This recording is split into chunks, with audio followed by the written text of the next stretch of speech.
የውሸት ድራማ ባሻገር እንደ ወንጌል አስተምሮ ፈጣሪ ኢየሱስን ጌታ አድርጎ እንደሾመው በሐዋርያ ሥራ 2:36 ላይ ማንበብ እንችላለን። ኢየሱስ እንግዲህ 30 ዓመት ከሞላው በኋላ ነው ጌታ የሚል ስያሜ ያገኘው እንጂ ከ30 ዓመቱ በፊት ማንም ጌታ ብሎ አልጠራውም። ማንም ክርስቶስ ይለው አልነበረም።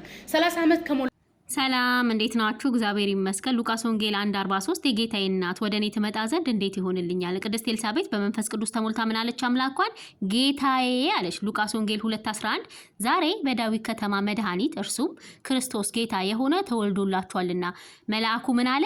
መድኃኒት ክርስቶስ ጌታ አለ። ማቴዎስ ወንጌል 22:41 ፈሪሳውያንም ተሰብስበው ሳሉ ኢየሱስ ስለ ክርስቶስ ምን ይመስላችኋል? የማንስ ልጅ ነው ብሎ ጠየቃቸው።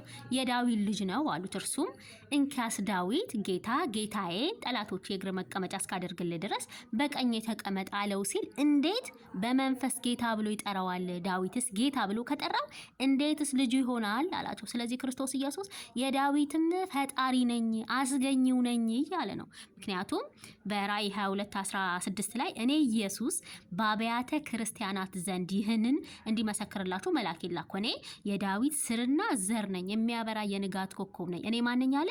የዳዊት ስርና ዘር ነኝ፣ የዳዊት አስገኝ ነኝ፣ ስር ነኝ። ግን ደግሞ በስጋ ደግሞ ከዳዊት ወገን የመጣው የዳዊት ዘር ነኝ እያለ ይናገራል። ስለዚህ ክርስቶስ የዳዊት ጌታ የዳዊት ፈጣሪ ነው። መዝሙረ ዳዊት 111 ላይ እንግዲህ ዳዊት እግዚአብሔር ጌታዬን እያለ ክርስቶስ ኢየሱስን እየጠራ ነበረ። ጌታዬ እያለው ክርስቶስም ምን አለ? እንዴት የዳዊት ልጅ ይሆናል? ዳዊት ጌታ ብሎ በመንፈስ ከጠራው አለ። ስለዚህ ክርስቶስ ኢየሱስ የዳዊት ጌታ አስገኘው እንደሆነ እየተናገረ ነው።